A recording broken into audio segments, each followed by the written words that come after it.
You have now entered the Penny Bloom Podcast, hosted by none other than Colton Robinson and Tavares Pennington. I hope you are prepared for a show unlike any that you've ever seen before.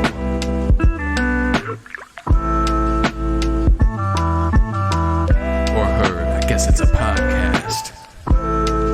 So you aren't going to see anything. What's up? It's Colton. It's Tavares. Yeah, I'm it's ready. Penny Bloom. Yeah, how's it going? Nah, it is. You living? I'm living. All right, that's I'm indeed good. alive. I'm just checking, you know. Believe it or not. You're looking a little dead over there. Ah, well, thanks. I'm gonna move on. Today we are discussing Boondocks Season 1, Episode 8, A Huey Freeman Christmas. Yes, and yes, we know it is July. Christmas in July, bitch. Hey, That's what it's about. Hey, who's that? I mean, by the time this is published, it'll be August, but we're recording in July. Anyways. Yeah. We don't give a shit. It's the Boondocks. We'll talk about it. We'll talk about whatever we want. That's right. It's our podcast. Facts. It's our world, and we're just living in it. That's right. It's our lives, and we are indeed living those lives.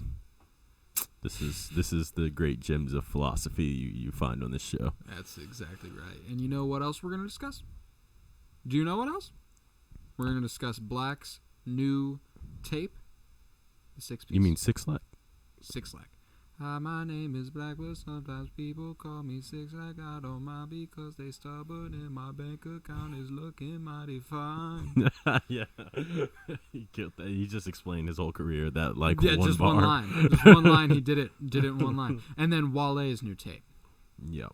And Imperfect Storm. Imperfect Storm, and I'm looking forward to talking about those. But let's start with A Huey Freeman Christmas. This is like the perfect song for introducing Huey Freeman. I feel like it really is. What song is this? This is off of Wale's tape. This is June 5th in Queen's Gods.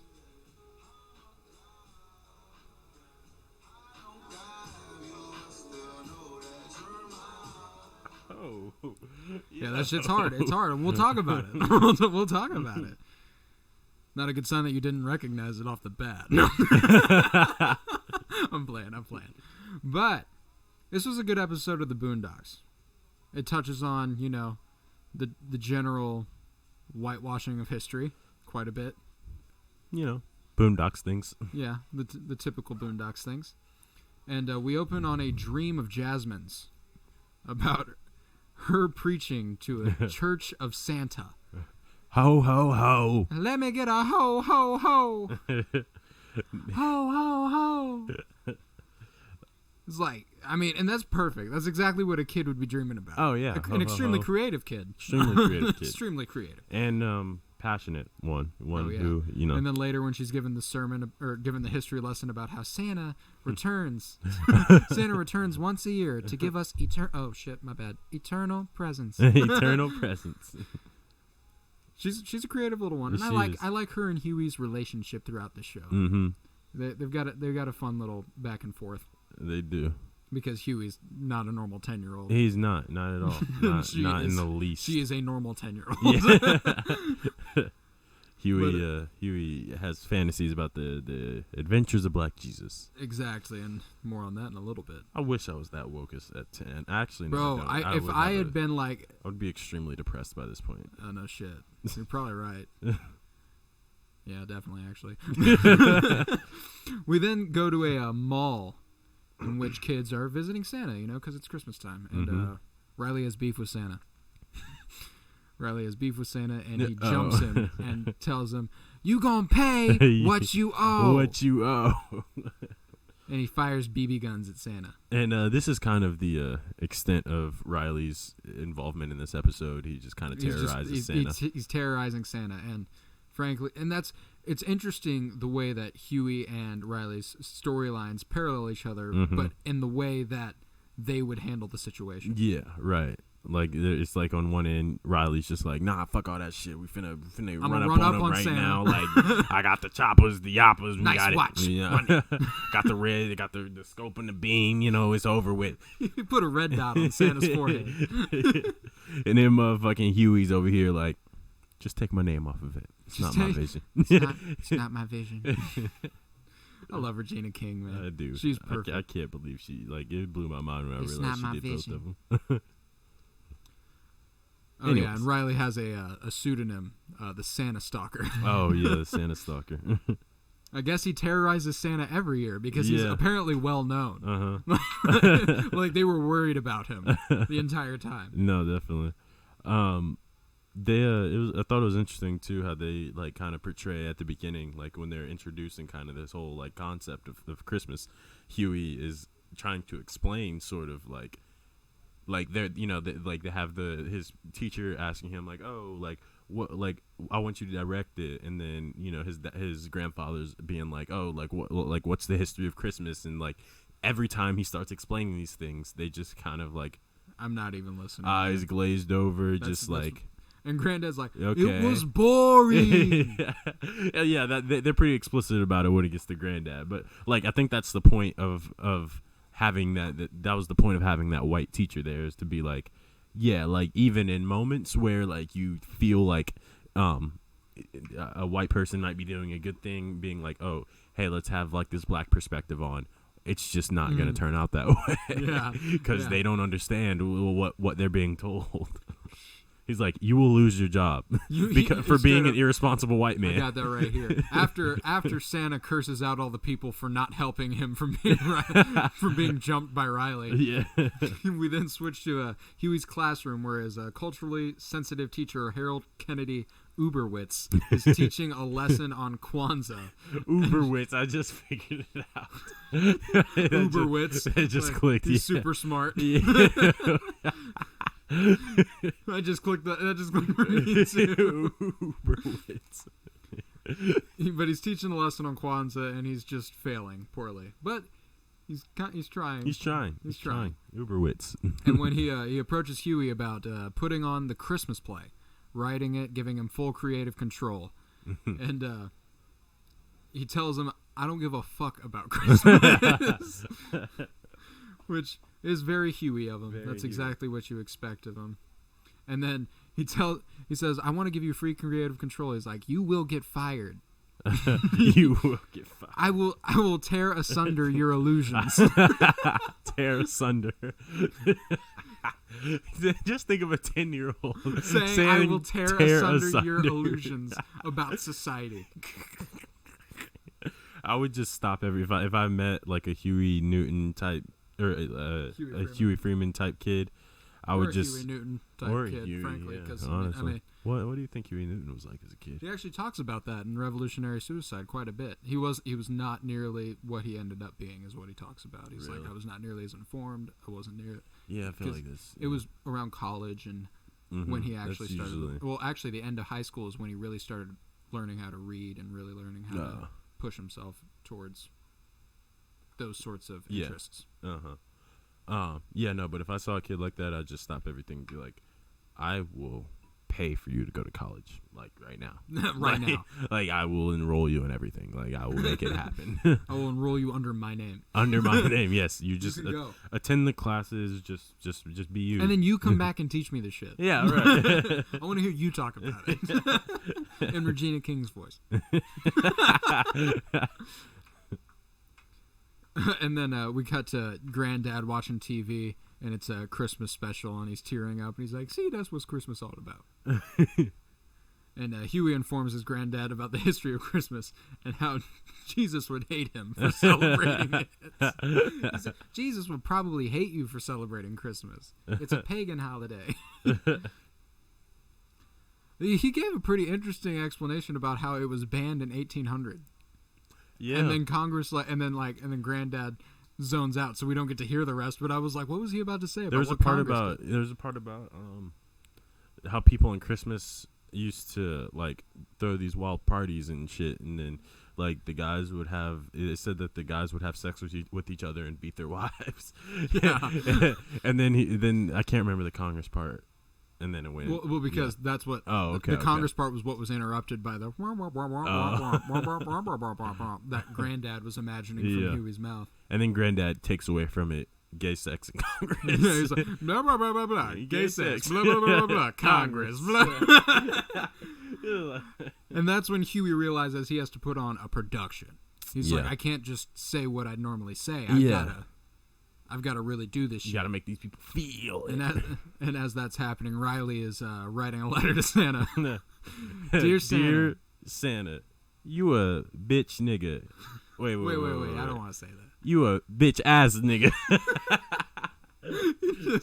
he just Riley's such a funny ass kid, dude. And then he again ends the letter with, "You will pay what you owe. Sincerely, Santa Stalker." You will pay what you owe. And at this point, you're like, "What does Riley want from Yeah, Santa?" right. You're like, "What's going on?" And then the very next scene, Jasmine's giving her whole, and then Santa returns one night a year to gift eternal presents.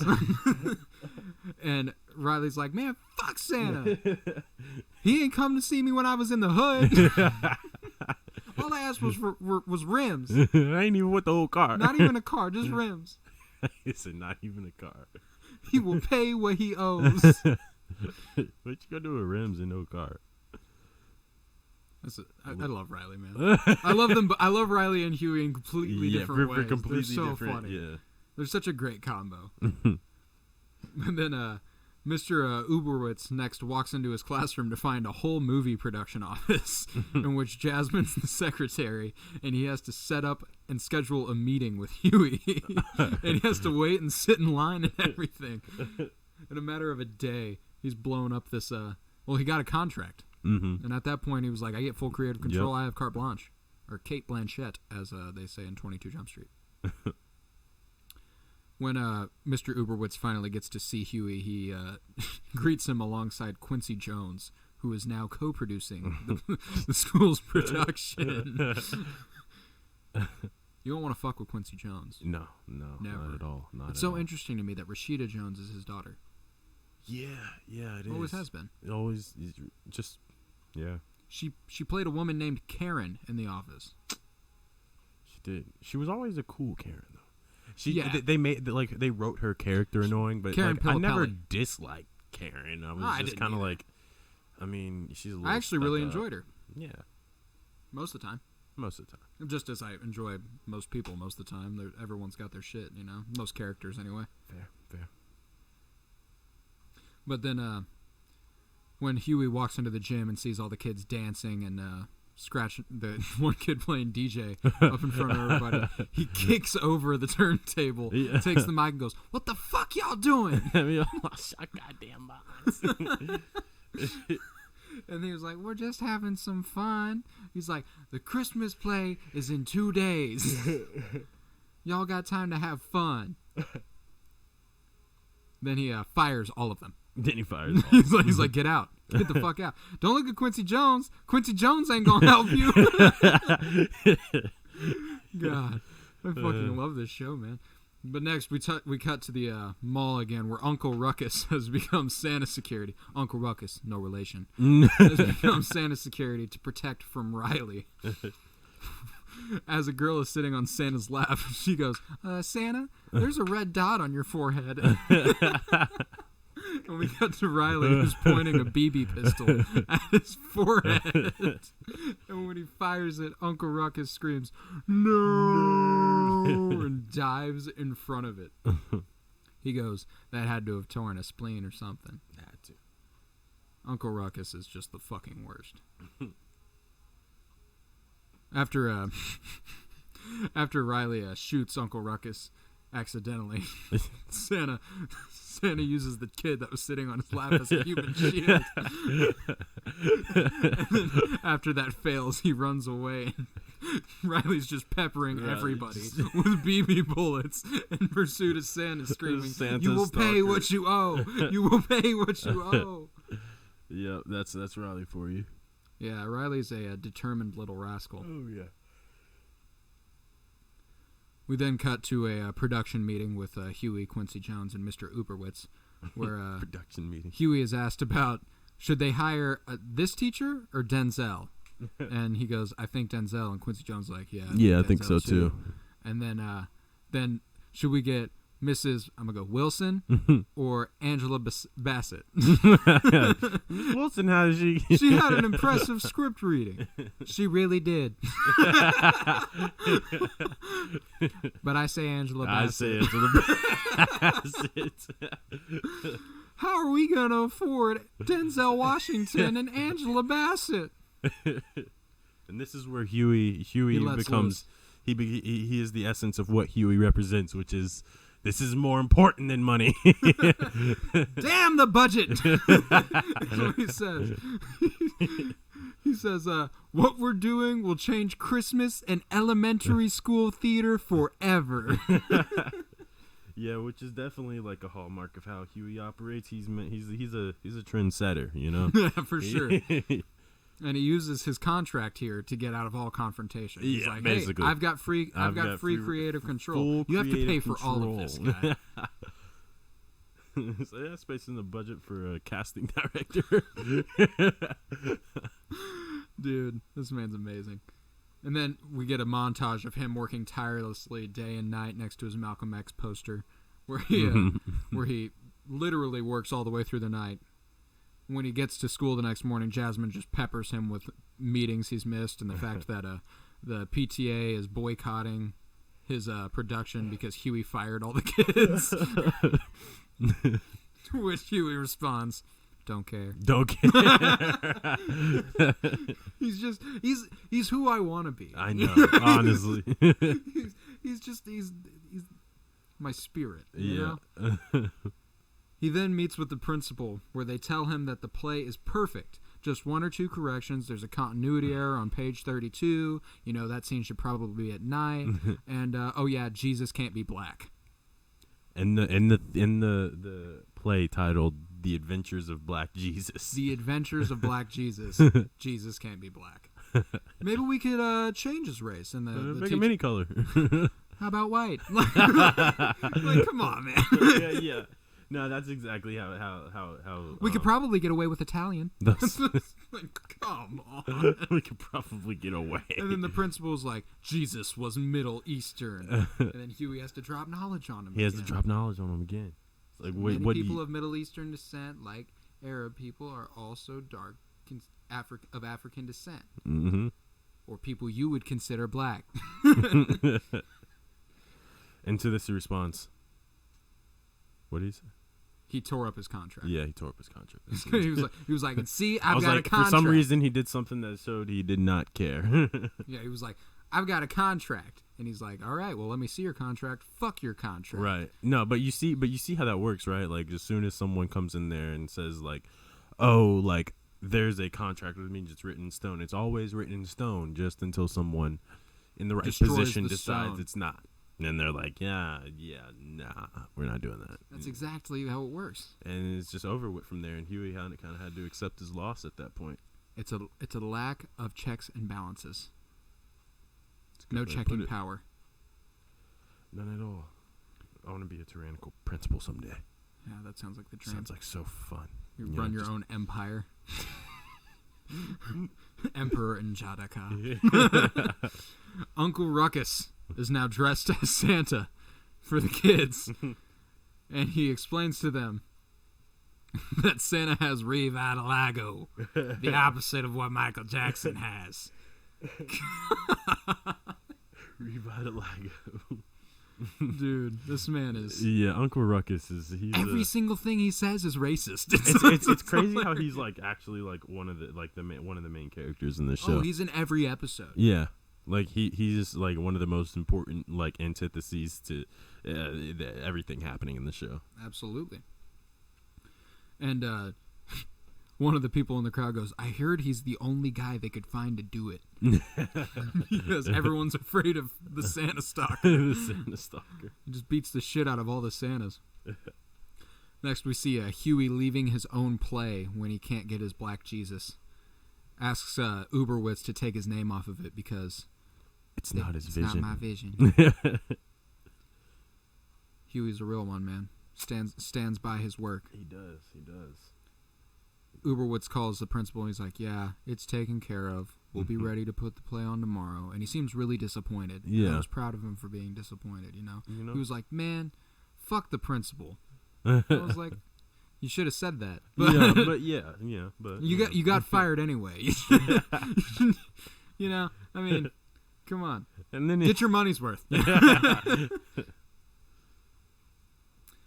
Riley tells Jasmine in the next scene that Santa isn't real, to which she breaks down at, which was interesting. That just like one thing Riley says was like enough for her. Right. She was like, Riley, she's a little kid. what? No. And then Uncle Ruckus has a bittersweet moment in which he is extremely racist. Yeah, again, yeah. But convinces Jasmine that Santa's real, or as he says it, as real as the Irish blood running through his veins. So, you get the gist. Yeah. He's he's such a fucking that's such a funny fucking character, but it's terrible. It is terrible. And the only reason that it's funny is because, like we said earlier off mic, it's his relentlessness. Oh yeah. It's like unrelenting racism. Just everything he says. Mm-hmm. That's what part of what the show is. Yeah, right. He always just takes everything and views it in the most racist light that you can, which is. It's so interesting having rewatched this show during reading How to Be an Anti-Racist, because there's so many of the same themes that he describes in How to Be an Anti-Racist. Those tropes are real. Like they are. Yeah. And like it's not hard to like get comfortable with them because they're just kind of in our embedded in our society. It's crazy. But yeah, Jasmine's reassured by this. She's like, well, thank God Santa's as real as the Irish blood running through your veins. You black man.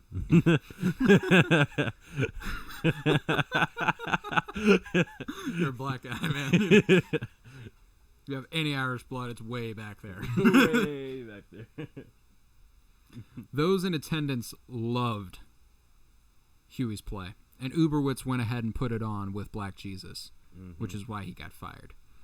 But the PTA protest had gained some ground, so there was like 7 people in attendance. But people got to see his vision that night, and that's all that Huey really cared about.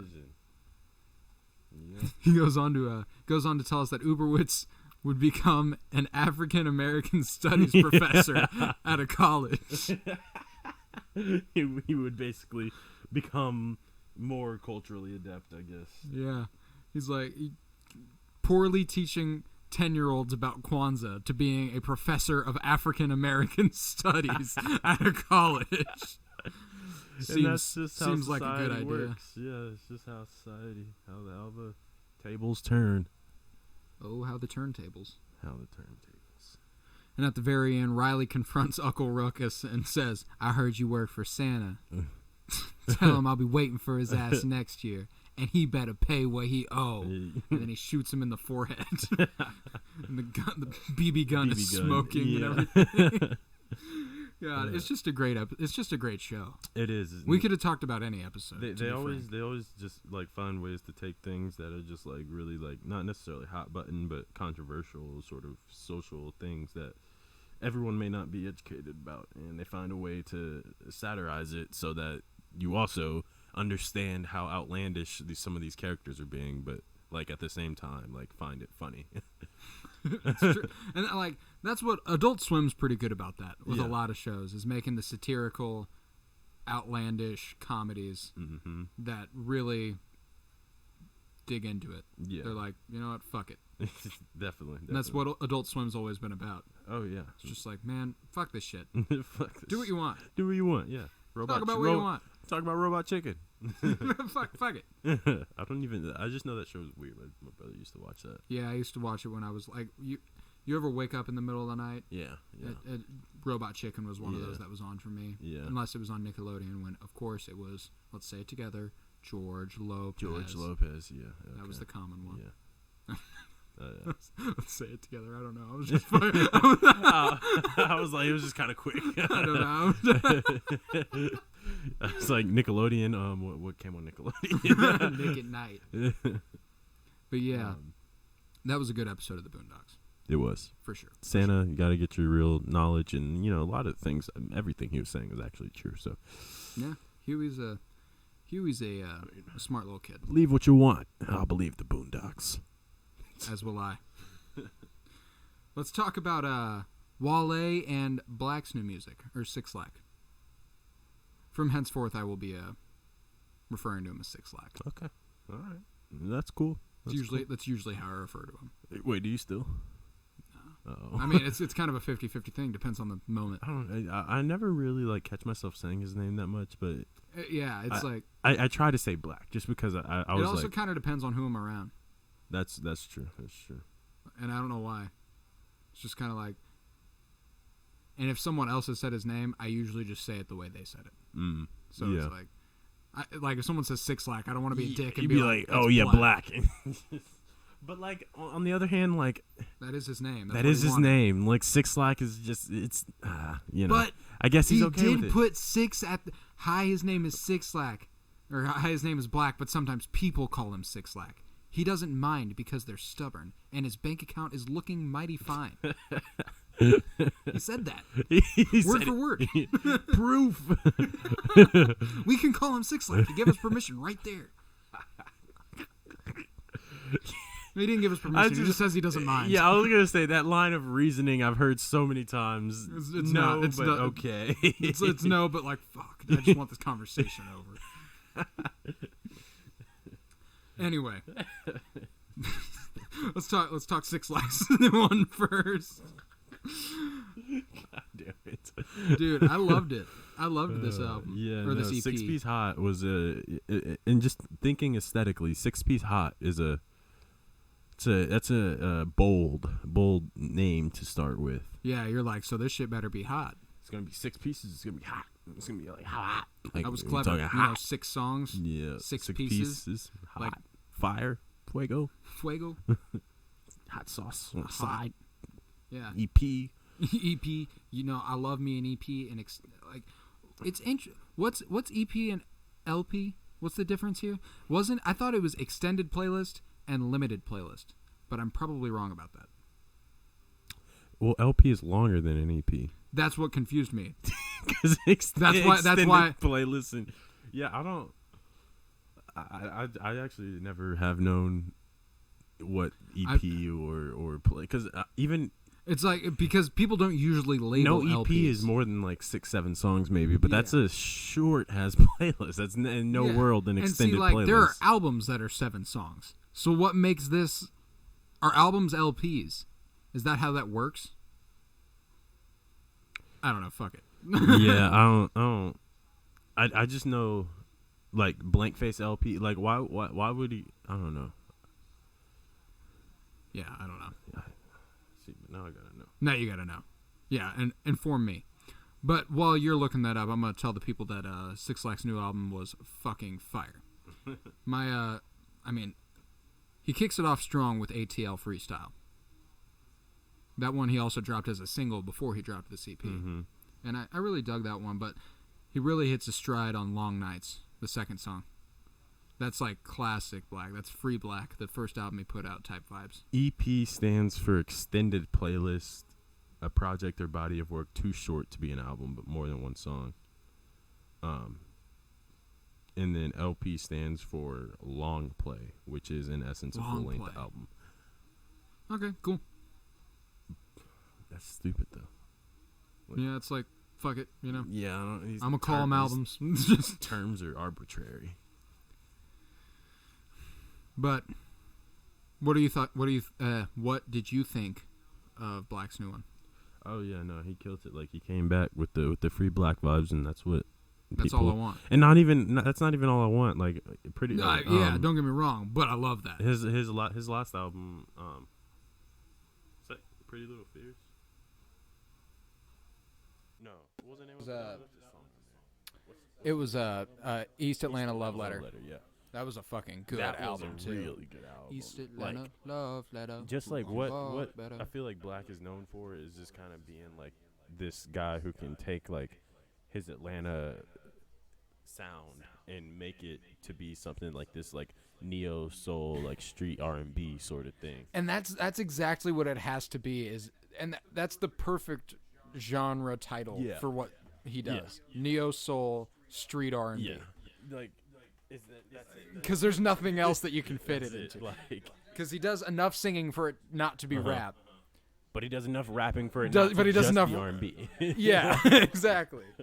He just knows how to fit the vibe, and like that's He really more, does. More like musicians are just like learning to capture a sound more than anything. I feel like it's not necessarily always about what they're saying. Like they're Absolutely. in essence saying pretty bland, basic things, but they're just creating a vibe around it. That And it's hard when you look at the scope of what hip hop has been and what it's done. It's always incredible whenever you get new shit, like stuff that you feel like you've never heard before, but that's rare. yeah. So it's like, I get like, that's why capturing the sound is so much more important now than the lyrical content, is because most of the lyrical content has been expended. You know, like it's only all out so there. many- All the music is out only- there. There's only so much shit you can Right. say. There's only so many broken relationships. There's only so many broken hearts. Like it's just, Yeah, it's and like I like it. I'll listen to it every time. Don't get me wrong. I'm not trying to say he's unoriginal or anything. He's still a talented songwriter. Just because the subject he's writing about is a common one doesn't make it less. Yeah. you know? Right. But But yeah, that's what he's always been about, is the broken relationships sort of thing. And then his East Atlanta love letter, that was like a love letter to his daughter. yeah, That was cool. That was yeah. I think outside has to probably be outside or elephant in the room. Elephant in the Room.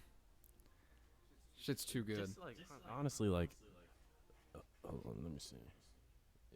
In terms of what like just the songs in this album, ATL Freestyle is the only one that kind of like it's not even bad. It's just like the only one that I'm like probably. I don't revisit Yeah, I don't it. feel the need to go back and be like, oh, let me listen to ATL Freestyle. But basically every other song, like I can be like, yeah, I'd listen Anytime. to it again. Yeah, absolutely. And Know My Rights is a good one with Lil Baby. Yeah. And Lil Baby is a guarantee banger of a Oh feature. yeah. Every time I see The man's him, just too good. I'm like, little baby, he's probably gonna be about something. He's probably gonna be doing something here. Man's fuego. I'm still upset that Black cut his hair. Yeah, I really loved his hair, man. It's just. I mean, fuck it, it's your hair. I mean, but yeah, but like you just. it was interesting of him too, because I like to think that he didn't want it to stick as a brand. Yeah, no, I think so too. I think he was like, shit, I put out one album like this, and now people probably expect me to keep this hair forever. Yeah. And I don't want to keep this hair forever. No, but like I feel like the branding of that hair and that whole vibe that he had on Free Black was just it was so perfect. fucking unique, and everybody just was they were gonna be okay with that just being black, like forever. like, I was I okay. didn't need him Me to either. develop as an Me- artist at me all. Either. I was like, you are already perfect. Yeah, I was like, just keep doing this, keep. and somehow he's still done and more. He changed, he added a lot of light and color and shit to the shit that he does, and I'm like, Well, it's because his life's like Yeah, that's what right. his lyrical content is Right. about, is progressively getting lighter and lighter. It's because Free Black, he was more about how he talks a lot about how he lived on the streets for a little bit. he's just in and how he didn't toxic have a lot of money. situations, and Yeah. The Weeknd kind of had a similar trajectory when you think about it. Like he definitely You're extremely like, correct kinda about had that. Like he started with this like The black and white album covers black and white everything. album covers, like crazy hair, like super moody, like just this real yeah. Like the exact same trajectory, just much more expanded Yeah, than Black's. yeah, right. Because like you just think like, I feel like East Atlanta Love Letter would probably be the equivalent to like Starboy, right? He has Beauty Behind the Madness, and then he has the trilogy, all three of those mixtapes, and then he has Beauty Behind the Madness. Oh no, he has Kissland, and then Beauty Behind the Madness, and then Starboy, and then the EP or whatever, Melodrama. Yeah. Yeah, so because right after Beauty, because I remember in 2015 he released Beauty Behind the Madness, and I was like, That's I right. was like, this is Okay. like, That's the one with the hills, yeah, right?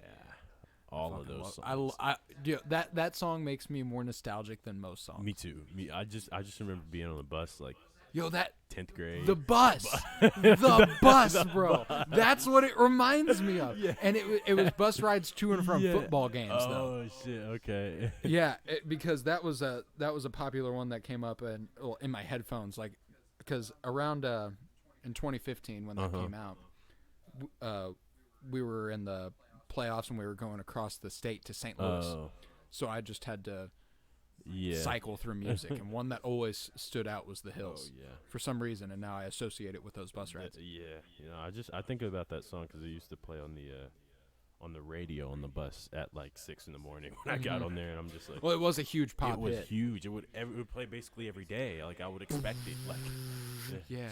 it's like Yeah. it's just so good. just the way his vocals sound on there too, and that's another thing that Black I think kind of got like. That's why the Weekend comparisons make sense. Is that he like uses his vocals to be like really like airy or atmospheric. Like it's like this like real like almost it's almost like house music kind of. Like you know how like house music has that like real like vibe. I don't know how to explain it. Yeah, I get. It's like you're. It's the way that I've always looked at that vibe is like you're there with them. Yeah. Like it feels like they're like you're. It's so hard to put into words. It's like you're at a concert without being at a concert and without all the people around. Yeah, right. It's just this person. It's like if you were one-on-one at a concert with the artist singing to you.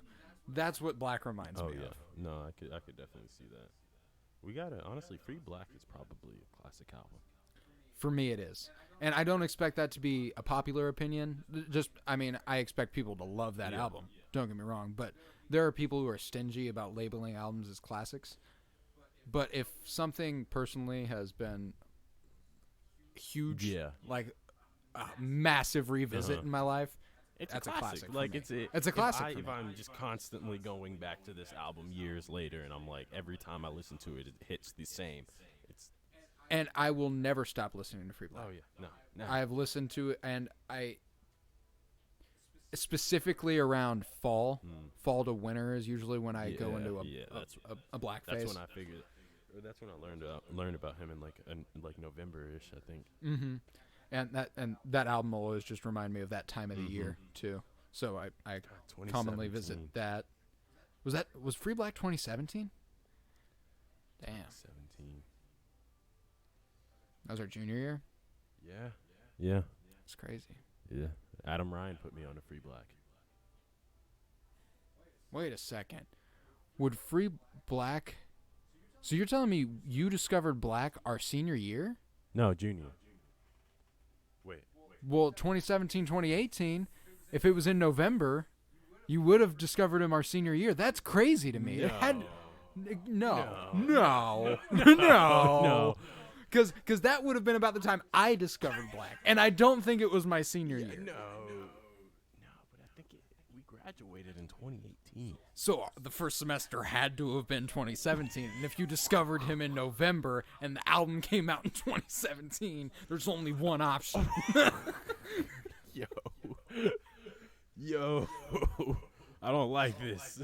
Yo, the time trip going on right now is insane. I feel like that was forever I don't ago. like this. Not my senior year. I don't like this at all.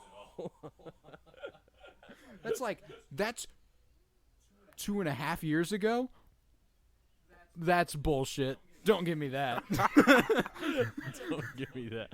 Yo, like we were in high school. All right. That's absurd. But No, it was our junior year, and I'm settling on it that. had to be. It had to have be. been. I feel like there's... Oh, was the bonus version put out in our senior year? I think that's what it was. It definitely was. It definitely was, because I remember I played that for... our newspaper class, too. We commonly cycled through I remember that. I showed the songs to Jasmine one time, leaving like a debate tournament. I was taking her home or something. And I remember that because I wouldn't have been taking her home if it wasn't my senior year. Because she was a freshman. That's true. Yeah, okay. That's, yeah. So it had to be your senior year? The bonus was our senior. The bonus. Okay, yeah.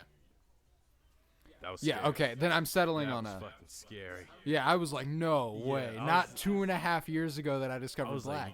Because East Atlanta Love Letter came out in 2018. Yeah.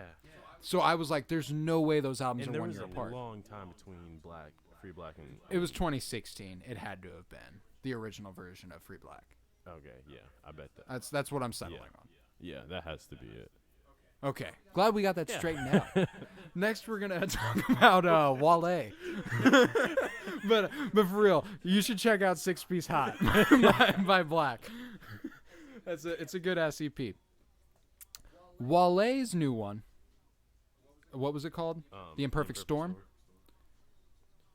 I've never heard more dancey, socially conscious rap. Yeah, no, he's kind of checking his boxes on this one. I feel like a lot of Wale's career is him proving that he can make, for lack of a better word, radio music, because like he has those radio hits obviously, and that's why people even know who he is. But he always Yeah, gets like Lotus Flower discredited. Bomb, Running Back. Yeah. But all he always those. gets discredited because people are like, oh, like it's Wale, like he's still just Wale, right? Like. But he's like, no, like, I make just as many hits as your favorite rapper. Like, I really do. And that's what he's trying to prove with every project he puts out, which is fine. I think, like, obviously, he has to go about that his own way, and that's how he stays hungry and stuff like that. But, yeah, no, that's what this sounds like, is a way for him to kind of check his boxes, be like, all right, so, like, you all are looking for, like, this, like, really, like, upbeat vibe, right? Something that you can dance to, but you're also looking for something that has thought behind it. And he's like, That's Fine, me. I'll do that. Like that's me. He's like, I do that on almost every project. Right. Because that's really what he's always been about. He's always been a pretty socially conscious rapper, and I mean, like, because he's got that song about Cap that I don't know if that's available on streaming services. About or if it's just SoundCloud. Kaepernick. Oh. My bad. You I only said Cap. I was like, Well, that was kind of a nickname. But he's got some incredible music. I've always loved Wale. I'm trying to remember what the first Wale song I would have heard was. damn. Maybe Lotus Flower Bomb. No, I think mine is Ambition. Ambition was definitely, even if that wasn't my first Wale song, like that was the first song by Wale that I ever was like, I really fuck with this dude. Like, I get you. Yeah, I have to guess mine was Lotus Flower Bomb. yeah, I bet most people's probably was though. That was a huge radio song. And it was when I was 11. I always thought I always thought that was a Miguel song, honestly. Oh, yeah. I mean, Wale does great on that song, don't get me wrong, but Miguel makes that song. Yeah. That's a fucking great song. And isn't there another, there's another Wale Miguel collab, I'm pretty sure that is a Miguel song called Coffee. Fucking in the morning. Wale Coffee is on in the there? morning. I mean, I feel like he no, is. I don't think he is. I know that song well. I used to. I don't listen to it nearly as much anymore. I could have swore he was on that song. Yeah, featuring Wale. I can't remember his verse, but these are bad examples of how Wale's put out hits because I don't remember him as much as I remember Wale. I mean, as I remember Miguel, but Oh, that's the other one. I fucked with the other. He has 2 Coffee songs. oh, he has there's a remix and the original Coffee. Yeah. That's right. I forgot about that.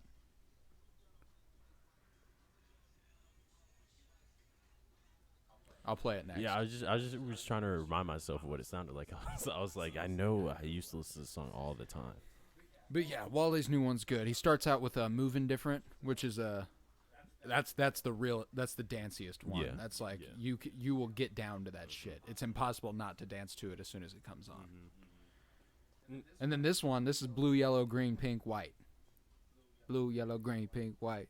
That's just it's fun. Yeah, no, he has it is fucking fun It when he is- it raps. definitely is fun. The sad thing to me though is that I can't imagine ever walking into a club, even without the pretext of Corona, and the pretext of me having never been to an actual club. I can't imagine walking to a club and hearing Wale. Yeah, you walk in blue, yellow, green, pink, white. Lotus Flower Bomb. I'd be like, yo, why do I come here every day? I live here now. The club is my house. This is my home now. The next song, which was playing at the beginning of the episode, June 5th / Queens and Gods. That's a good one too. Yeah. I mean, they're all good. They are. The thing about an EP, and honestly, the thing that Kanye might have figured out was that like people don't really miss when they put out short projects like that. Like if you just get those 7 songs, those Push proved it. Cudi proved it. Yeah, I'm kind of. I mean, his album probably was the worst of those 3. No, Nas's. Of Push, I meant of those 3. Push, Cudi, and Ye. But Nas also did You it. mean Kids See Ghosts like for Cudi? Yeah. Okay. My bad. Yeah, that's probably fair, That's so strange. But it's weird to say that though, because I still really appreciate all 3 of those projects. Yeah, I do appreciate Ye's, but there's one song is enough for it to not be as perfect as Daytona and Kids See Ghosts. No, it's definitely true. It's definitely true. And it's the first one. Yikes. I like Yikes. Oh, the intro shit. Yeah, I'm bipolar. Yeah, what the fuck was that called? I'm bipolar. That's like the only song on that album that I don't remember the name of. Yeah, I think it had a weird. It had a long title or something. It had a weird name. I remember. I thought about killing you. Oh yeah, that was. I remember that one. I mean, and it's not bad per se. It's just that I'm not gonna revisit it ever. I could revisit every song on Daytona and Kids See Ghosts. That was the song where his epiphany was. I thought about killing myself, and I value myself more than I value you. So I definitely thought about killing you. Yeah, and I was like, oh. Yeah, me too. I'm like, okay, yay. But it's like we're gonna like. Kanye most definitely is going to have a documentary made about him at some point in the future, and he in certainly that will. documentary, And do you want to talk about Kanye right now? Right now, or do you want to finish up this Wale segment and then just talk about Kanye again? Fair. Because there's been some more stuff to talk about, but it's in a much more serious light because he seems like he's really going through something. Yeah, right seriously, now. like 100%. Like a full mental. And people are going to document this, and we're all going to see it, and we're all going to see how we react to it every time it happened, and then we're going to be like, huh. Yeah, we'll talk about that more in a second. But Wale's album, Wale's shit is so good. I mean, my favorite track is probably the outro one. It's called Maijo, and it opens up with like this sort of choral like Maijo, Maijo. It's fire. Wale always was a pretty spiritual guy. Oh yeah, and that's what that song feels like. Mm-hmm. Yeah, 18 minutes, just solid. Like Wale doesn't really like miss. Well, his album before. Oh wow! Oh, I never listened to Wow. That's crazy. You never listened to Wow? That's crazy. Yeah, no, I never. Dude, that's a fucking great album. Damn. What I've revisited that more and more, and I love it now. Yeah. Yeah, I gotta listen to that because I listened to Shine. And I really like Shine, and obviously I've heard the albums before that, but I just kind of like I couldn't get excited. There's something about Wale that's not marketable, and I don't know what it is. And that's what's so ironic about his career is that I haven't met a person who doesn't like a certain Wale song. You know, you play Lotus Flower Bomb, everyone fucking loves it. There's no doubt. But it's just like Wale's dropping. Okay. Yeah. You're just like that's cool. It's like, okay, I'll listen to it eventually. I know I'll get around to it. Or if I don't, I'll hear the good songs because somebody will play them. Or will but like the one before Wow, That's Crazy, I didn't listen to all the way through. The one that had a yes. I've really fucked with Shine. See, that's Wale's career right there. Is us going back and forth and be like, oh, you ain't heard that shit? Yeah. No. Oh, I really like Wale. Yeah. No. It's like we both fuck with Wale. We both haven't listened to all of his albums. That's just how it. That's just. I mean, you can't listen to every album. Yeah, it's just not gonna happen. Does it? Yeah. But I do fuck with Wale though. I did like Running Back, and that's another good example of how I liked the hit song off of that. Yeah, that was the hit song. Bitches want honey stack. He has a song on there called Told me that he do. I used to play Running Back. Columbia Heights, Te Amo. He had a lot of Spanish influence on that one. That's why I fucked with it. See, and I feel like I probably did listen to it. I just never revisited it that much. Because I had to be in your ear about that shit at that time. Because it was 2017. Like, we were seeing each other every day.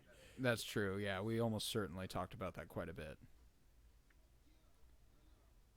But see, like, I just looked up Shine on Apple Music, and You don't have it saved. God damn it, Cole. no, but like, listen to this. This is a good example as to why someone may not have this saved. I look up Shine, and these are the albums: Shine by Shine, The Light Pack by Joey Badass, We All Shine by YNW Melly, Let It Shine, the Disney Channel original movie, Shine by Estelle, Testing by ASAP Rocky, What? Shine by Buddy, Live, Shine, Die, DC4 by Meek Mill, Shine. by Wale. There we go. Wow. It was that far Yeah, down. that's crazy. Apple Music kind of has like their search tool is easily the weakest part of their. Oh, definitely. Oh, you know, I also did like My PYT, but that was the other. That was the other the hit song. Oh yeah, I was gonna say my PYT was on Shine. I thought that came out years before. It came out like a whole Yeah, I ass think year it before did it come came out out. a whole year Yeah, before. I remember that vividly because I really enjoyed that song ahead of the release of that album. But yeah, Wale's newest one was definitely Storm. was definitely a good one. The Imperfect Storm. Is that it? I think it is. Yep. Well, we talked about Wale. We talked about Black. Talked about Kanye. We Talked about Black. touched on Kanye. Yep. We talked about Huey and Boondocks. Huey and Free. Huey and Free. Yeah, just Huey and Free. Huey and Riley. Huey and Riley. Got to talk And about those. You got to talk have, about Do them. they have like those bobblehead dudes of Huey and Riley?